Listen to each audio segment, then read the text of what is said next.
आज आपण आलेलो आहे ऑक्सिजन पार्क वर्धा, ITI टेकडी वर्धा इथे, ज्याची संकल्पना फक्त संकल्पनाच मांडली नाही, तर ज्याची सुरुवात या ओसाड टेकडीचं कन्व्हर्शन आज तुम्ही बघू शकता. बघू शकता त्या हिरव्या सगळ्या याच्यामध्ये केलेलं आहे. जिकडे तिकडे जवळपास विविध प्रकारचे वृक्ष आज इथे लावण्यात आलेली आहे. आणि याचे संस्थापक ज्यांनी ही सुरुवात केली, आणि फक्त सुरुवात करणे महत्वाचं नसतं, त्याला टिकवणे महत्वाचं असतं. हे कार्य ज्यांनी केलं ते आपल्यासमोर डॉक्टर बेलखोडे सर आहे. एकदा सर, तुम्ही हे सगळी सुरुवात केली, कसा का हा तुमच्या डोक्यात विचार आला आणि कसं का तुम्ही हे सगळं सुरू केलं? धन्यवाद.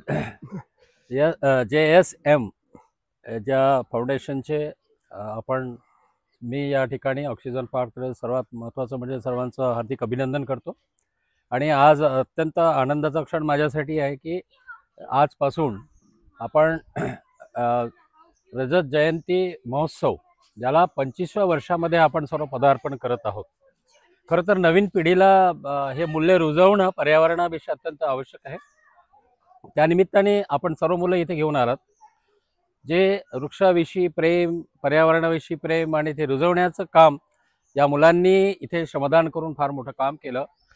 सर्वात आधी मी तुमचं मनापासून अभिनंदन करतो. धन्यवाद सर. आज या ठिकाणी अतुलजी देऊळगावकर, जे प्रख्यात पर्यावरण तज्ज्ञ आहेत, त्यांनी जवळपास 16 पुस्तकं लिहिलेली आहेत आणि त्यांचं व्याख्यानाचं पहिलं पुष्प या मुलांना मार्गदर्शन करताना त्यांनी गुंफलेलं आहे. आणि नक्कीच मी मुलांचे हे बघितलं, कारण काय, देऊळकर म्हणजे अत्यंत संवेदनशील माणूस आहे. पूर्ण जगामध्ये ज्यांचं काम आहे ना, अशा माणसांनी या ऑक्सिजन पार्क परिसरात भेट देऊन या संपूर्ण माहिती जाणून घेतली आहे. खरं तर ही विरान ते हिरवरान असा हा जो प्रवास आहे, हा खडतर प्रवास आहे. वर्ष 2000 मध्ये या प्रवासाची सुरुवात झाली. आज 24 वर्ष पूर्ण करून 25व्या वर्षामध्ये आपण पदार्पण करत आहोत. That time it was a challenge, खरंच तर आव्हान होतं. पण त्या तत्कालीन जिल्हाधिकारी आणि जिल्हा प्रशासन, नगर प्रशासन यांच्या सर्वांच्या सहकार्याने इथे वॉटर हार्वेस्टिंग, जलसिंचनाचं काम करून वृक्षारोपण सुरुवात केली. आज ह्या परिसरामध्ये 25,000च्या वर विविध प्रजातीचे, जवळपास 80 प्रजातीचे वृक्षारोपण या ठिकाणी झालेलं आहे. आणि केवळ रोपणच झालं नाही, तर त्याचं संपूर्ण संगोपन हे लोकसहभागामधून होत आहे. येथे झाडाचं वाचनालय आहे. ते वाचनालय म्हणजे आपण कागद कुठून तयार होतो तिथून ती मुळात संकल्पना आहे. वृक्षापासूनच कागद तयार होतो, त्याच्यावर लिहितो आणि आपण मोठमोठ्या डिग्र्या आपण घेतो आहे. पण मुळात कागदाचं साठी ज्यांनी आपला प्राण दिला, म्हणजे वृक्ष ज्याला आपण म्हणतो आहे, ते इथे या पद्धतीने आम्ही झाडाचं वाचनालय तयार केलं. इथे पुस्तकं मिळणार नाही, पण प्रत्यक्षात झाड वाचायचं आहे अशा पद्धतीची या ठिकाणी व्यवस्था केलेली आहे. झाडाच्या बाजूला QR कोड लावलेला आहे, त्याला स्कॅन केलं की लगेच तुम्हाला त्या संपूर्ण झाडाची माहिती मिळते आहे.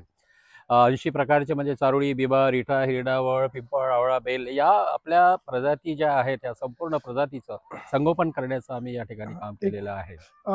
आपण सरांची माहिती तर ऐकूच, सोबत या ऑक्सिजन पार्कचा एक छोटासा टूर पण आपण घेऊ. तर सर माहिती पण सांगतील, तुम्ही समोर येऊन जा प्रतीक. ठीक आहे सर, माहिती पण सांगत राहतील आणि सोबत आपण इथला एक टूर पण घेतो आहे. तर ही एक तुम्ही बघू शकता, एक छानशी इथे एक तुकडोजी महाराजांसाठी एक झोपडी आपण म्हणू शकतो, जिकडे पाहूनच आपल्याला खूप आल्हाददायी असं वाटतंय. ते दादाजी राऊत व सरस्वतीबाई राऊत यांच्या स्मृतिप्रित्यर्थ इथे बांधलेली आहे. तर त्याचं संपूर्ण योगदान त्यांनी दिलेलं आहे. आसाममधून एक आमचे बांबू शिल्पकार आले होते आणि त्यांनी इथे मदत केली. ITIचे मुलं, जे कार्पेंट्री करणारे मुलं, आणि यांनी या ठिकाणी मदत केली आहे. त्यांना जे काही आर्थिक मदत करण्यात आली आणि एक मॉडेल म्हणून तयार केलं आहे. आणि तुकडोजी महाराजांची झोपडी कसं काही सौख्य प्राप्त झालं होतं, जे महालामध्ये नाही, ह्या कवितेच्या आधारित ही झोपडी तयार या ठिकाणी केलेली आहे. या ठिकाणी अनेक वृक्ष पण आहेत, त्याची पण माहिती या बाजूला लिहिली आहे. जसं स्पॅथोडिया आहेत, ते अत्यंत महत्त्वाचं झाड, खूप सुंदर फुलं येतात. जरी आपल्याकडचं नाही, दक्षिण आफ्रिकेमधलं ते झाड आहे, परंतु त्याचा बहर जेव्हा येतो तेव्हा सर्वांचं मन लोभून घेतो आहे, अट्रॅक्शन आहे त्याचं.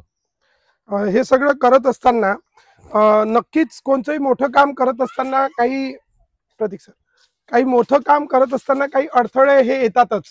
तर तुम्हाला पण खूप सारे अडथळे, आजचा जो युवा आहे त्याला कसं आहे की कोणतेही काम त्याला अभ्यास करणे खूप मोठा अडथळा वाटतो किंवा अभ्यास करणे खूप मोठं टेन्शन वाटतं, परंतु हे प्रॅक्टिकली एवढं सगळं काम करत असताना काय काय अडथळे तुम्हाला आले आणि त्याच्यावर कशा पद्धतीने तुम्ही मात केली? अडथळे थोडंसं म्हणजे असं की आपलं जर डेस्टिनेशन ठरलंय की आपण आपला पूर्वतयारी करून आपल्याला कुठे जाण्याचं ठरवलं आहे, तर त्या ठिकाणी जर आपण ठरवलं तर मला असं वाटतं की कुठे मागे वळून पाहायचं गरज पडत नाही. गरज नाही. जेव्हा आपण आपल्या घरूनच बाहेर निघताना की मला यासाठी जायचं आहे, तर आधी आपल्याला आपलं स्थळ अगदी निश्चित करावं लागेल. त्या पद्धतीने मी हे ठरवलं की नाही, या ठिकाणी आपण चॅलेंज होतं, खडकाळ भाग होता, इथे आजूबाजूने वृक्ष नाही. होणार नाही असे आम्हाला सांगण्यात आलं. हं. तरी पण या पद्धतीने याला ठरवलं होतं की इथं आपण हजारो झाडं लावू, केवळ लावूच नाही तर त्याचं संगोपनही आपण सर्व मिळून करूया. आणि म्हणून आज या 25 वर्षाचा जो काही कालावधी अत्यंत खडतर जरी असला, तर शिशीर आहेत, रिठा आहेत, हे वृक्ष मोठे होताना पाहताना अत्यंत आनंद होतो आहे की मुलं विचारतात रिठा काय असतं, पण हो. आपण आपल्या एका काळामध्ये रिठ्याशिवाय आपल्याला दुसरा कुठलाच हे नव्हतं. म्हणजे नव्हतं. बेस्ट शॅम्पू ज्याला आता आपण बरोबर. वापरतोय, हो. एक नैसर्गिक अशा अनेक माहिती देणारं हा एक वृक्षबाग तयार झालेला आहे. इथे ही सुद्धा एक तुम्ही छानशी कुटिया इथे तयार झालेली आहे, जिथे आपण योग, मेडिटेशन, ध्यान वगैरे करू शकतो. मला तरी वाटते आपल्या वर्धेसारख्या एवढ्या सिटीमध्ये याच्यापेक्षा बेस्ट जागा आपल्याला कुठे काही मेडिटेशन, ध्यान, योगा करण्यासाठी मिळू शकेल. तर ज्यांना पण मेडिटेशन, कारण आजच्या जगात मेडिटेशनची खूप जास्त आवश्यकता आहे, तर तुम्ही इथे येऊन छान मेडिटेशन करू शकता आणि खूप जण सकाळी येऊन मेडिटेशन करतात सुद्धा.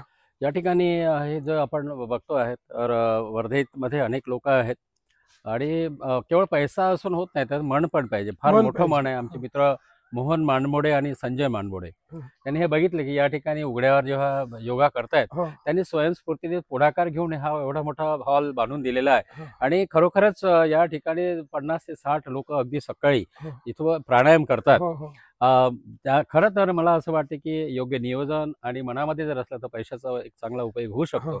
इतक्या लोकांचा आनंद जेव्हा आम्ही बघतो, आरोग्य चांगलं राखण्यासाठी या हो. ठिकाणी हे जे संजय मानमोडे आणि मोहन मानमोडे यांनी हे आपल्या खर्चातून करून दिला, त्यांचे मी खरं मनापासून या ठिकाणी आभार मानतोय. हा एक केवळ आपण म्हणजे आपल्याकडे जे वनस्पती आहे, बऱ्याच वनस्पती आहेत. तर हा बाग आम्ही इथे तयार केलेला अगदी खडकाळ जागा होती. इथं तुम्ही बघितलं असेल की हे जे वृक्ष आहेत, आपल्याकडे चाफ्याचे वृक्षाचे जे 3 हो. प्रकार आहेत, कनक हो. चाफा आहे, नागचाफा आहे, सोनचाफा आहे. हे संपूर्ण चाफा बाग आम्ही इथे तयार केलेला आहे. हो. विशेषतः जे कांड्या लावूनच तयार केल्या, आम्ही तिथे रोपं आणलेली नाही. हो. पण तुम्ही बघितलं असेल की सर्व खूप चांगल्या पद्धतीने. चांगल्या हो. पद्धतीने आणि हो. लक्ष आहे. हो. त्यामुळे हे बांबू भाग आहे हा. हो. आपल्याकडे कटांग आहे, मानवेल आहेत. विद्यार्थ्यांना माहिती व्हावी म्हणून इथे 11 प्रकारचे बांबू पण लावलेली आहे. हो. आणि संपूर्ण सभोवताल जवळपास 1000 बांबूचं रोपण आम्ही मागच्या वर्षी केलं आहे. हो. करवंद पण काटेरी कुंपण म्हणून त्याचा उपयोग केला आहे. हो. हा जवळपास 5000 केवळ कडुलिंबाचे वृक्ष या ठिकाणी आहेत. आणि हे 2017 मध्ये लावलेली आहे. त्याचं योग्य नियोजन, सर्वांना ड्रीप आहेत. आदरणीय रामदासजी आंबटकर यांच्या निधीमधून आपण या संपूर्ण झाडांना ड्रीप तयार केलेली आहे. त्याच्यामुळे पाण्याचं नियोजनही झालंय. आणि आज आपण JSM चे विद्यार्थी घेऊन इथे आलेलो आहे, तर कसा काय तुमचा, थोडं धावत या, कसा काय तुम्हाला वाटलं आज इथे येऊन? आम्हाला खूप छान वाटले. खूप छान वाटलं. पहिले कसं वाटत होतं की जाव नाही जाव, बरोबर, पण आता येऊन कसं वाटत आहे? छान वाटत आहे. ठीक आहे. ट्रिप पेक्षा चांगला एक्सपिरियन्स आला आणि मजा आली आली सर्वांना. आणि सगळ्या झाडाविषयी काही म्हणजे काही माइंड मधले काही थिंकिंग चेंज झाल्या का? चेंज झाल्या. या ठिकाणी आपण बघा, वंगारी मथाई एक विषय, या बागाचा ऑक्सिजन पार्कचं एक आगळेवेगळं वैशिष्ट्य आहे, तुम्ही जाणून घ्यायला पाहिजे. यांच्या नावाचं म्हणजे हा बाग करण्याचं कारण आहे, केनियामधली बाई आहे आणि हजारो झाडं लावलेली आहे. त्या बाईने, एकट्या बाईने हजारो, म्हणजे तिला निपुत्र मुलगा नव्हता, तर गावातली लोक तिला म्हणजे वांझोट हा शब्द सर्वांना माहीत असेल, पण तिनं मनावर घेतलं नाही आणि दररोज एक झाड लावलं. हजारो झाडं तिनं लावलीत आणि दक्षिण आफ्रिकेमध्ये मंत्रालयामध्ये पर्यावरण मंत्री म्हणून काम केलं. म्हणून मगाशी म्हटलं शिक्षण तर असलंच पाहिजे, पण त्या बाईला कुठलंही शिक्षण होतं, अडाणी ज्याला म्हणतोय, पण वृक्षारोपणाच्या बाबतीमध्ये प्रचंड असं काम आहे. त्या ठिकाणी सर्वांच्या नावाने, म्हणजे अमृता देवीपासून चिपको आंदोलनाचं मुख्य काम अमृता देवीचं आहे. 363 महिलांचं बलिदान, झाडं वाचले म्हणजे आमचं शिर जे आहेत, आमच्या धडापासून वेगळं कराल, हे सर्वोच्च बलिदान म्हणणारी अमृता देवी. आणि 17व्या शतकामध्ये राजस्थानातील बिष्णोईचं तुम्ही नाव ऐकता आता, सलमान खानचं जे काही आता प्रकरण चाललेलं आहे ते मारण्याचं समर्थन करणार नाही, पण वन्यजीव आणि वृक्ष संवर्धनासाठी बिष्णोई समाजातल्या महिला सर्वात पुढे असतात. 17व्या शतकामध्ये 350 महिलांनी आपलं शमीचं झाड वाचवण्यासाठी बलिदान दिलेला हा तिथला इतिहास आहे. आणि म्हणून आपण नक्कीच मला असं वाटतं की तुम्ही केवळ असं बघू नका, याच्या झाडांच्या संवेदना बघा.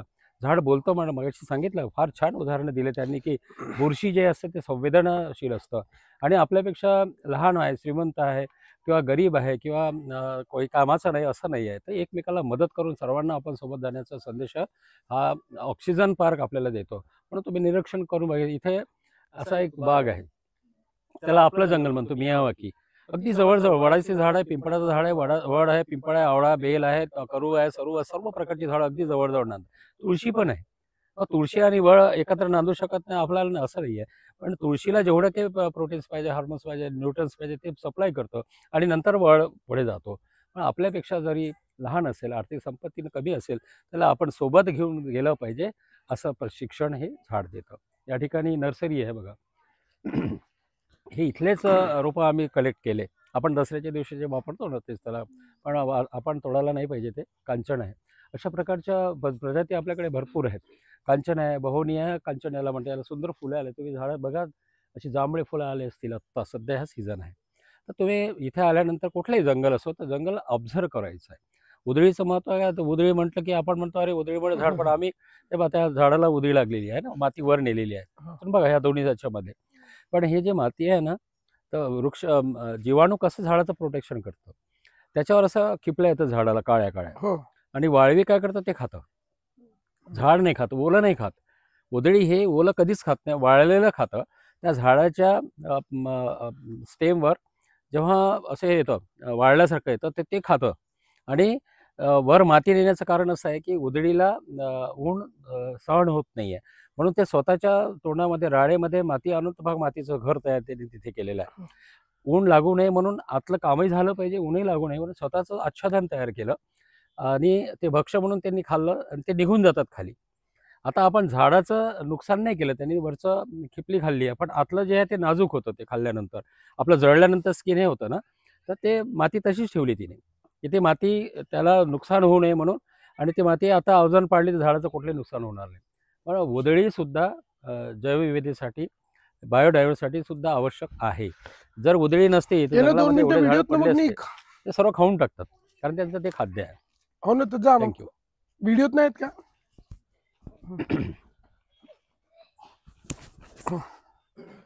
ठीक आहे. तर अशा प्रकारे आजचा आम्ही संडे इथे पर्यावरणासोबत पर्यावरणाला जाणून घेतलं आहे. तर बाकी जे जे व्हिडिओ पाहत आहे त्यांना पण माझं असं रिक्वेस्ट आहे की तुम्ही नक्की ऑक्सिजन पार्कला व्हिजिट द्या, कारण लोक जंगल सफारीसाठी जातात. तिकडनं घ्या. लोक जंगल सफारीसाठी जातात आणि पूर्ण दिवस तिथे जातो, खूप जास्त खर्च पण येतो, पूर्ण दिवस जातो. तर मला असं वाटते ही सुद्धा एक खूप छान जंगल सफारी आहे, ज्याच्यामध्ये फक्त आपल्याला एन्जॉय तर मिळतोच, पण सोबत सोबत आपल्याला वेगवेगळ्या झाडांची माहिती सुद्धा मिळते. झाडं कोणत्या झाडाचे काय फायदे आहे आणि लोकांनी किती झाडांसाठी काम केलेलं आहे. शमीचं झाड आहे हे खरं. पांडवांच्या काळामध्ये जे शस्त्र लपवले ते शमीचे, आणि आपण ते कांचन म्हणून ते दसऱ्याचं जे देतो ते झाड नाही, हे खरं शमीचे. हे पानं वाहतात गणपतीला वगैरे. शमीपत्र. याच्यामध्ये संपूर्ण माहिती निसर्ग सेवा समिती युट्यूब चॅनलवर तुम्ही जर गेलात आणि त्याकडे एक लिंक आहे, त्या लिंक ओपन केल्यानंतर तुम्हाला इथल्या सर्व झाडांची माहिती, चारोळी जर पाहिजे असेल तर लिंक क्लिक करा, त्यामध्ये तुम्हाला माहिती मिळेल. हिंदी, मराठी, इंग्लिश तिन्ही भाषेमध्ये ती लोड केलेली आहे. आणि त्याचा उपयोग काय होतोय, कशा पद्धतीचं त्याचं फ्लॉवरिंग आहे, संपूर्ण माहिती त्या निसर्ग सेवा समिती यूट्यूबवर चॅनलवर दिलेली आहे. आपण या परिसरात आला आणि तेच विद्यार्थ्यांसाठी जी काही माहिती आवश्यक होती आणि त्यांना संवेदनशील मन आहे, आणि हे एक आमच्यासाठी पण अपॉर्च्युनिटी आहे, त्याच्याकरता हा ऑक्सिजन पार्क आहे. थँक्यू. तुम्ही सगळं समाजासाठी एवढं सगळं करताय सर, त्याच्यासाठी तुमचे खूप खूप धन्यवाद. अजून एक गोष्ट सांगायची होती, मुलांसाठी इथे खेळण्यासाठी पण आहे. सकाळी तुम्ही योगा करायसाठी मुलं पण छोटे मुलांना जर आतापासून आपण ही सवय लावली तर मुलांना नक्कीच त्याच्यात हे होईल. म्हणून सर्वांना आरोग्याच्या दृष्टिकोनातून आरोग्याच्या दृष्टीने मुलांना एक मजा पण इथे खेळायला, तर हे असं दररोज सगळं सकाळी या सुंदर ठिकाणी प्राणायाम होतं 5:30 वाजतापासून ते 7 वाजेपर्यंत योगा क्लासेस चालतात. शिक्षक आहेत साधारणतः 50-60 महिला पुरुष येऊन या ठिकाणी योगाचा योगा हॉल आहे, एवढा मोठा भव्य हॉल आहे. हा. मोहन बाबू अग्रवाल त्यांनी हा हॉलचं शेड बांधून दिलं आणि लोकसहभागातून हा हॉल तयार केलेला आहे. अनेक लोकांचं प्रत्यक्ष मदत आहे आणि त्यामुळे हे छोटंसं काम चालू आहे. धन्यवाद सर, खूप खूप धन्यवाद. तर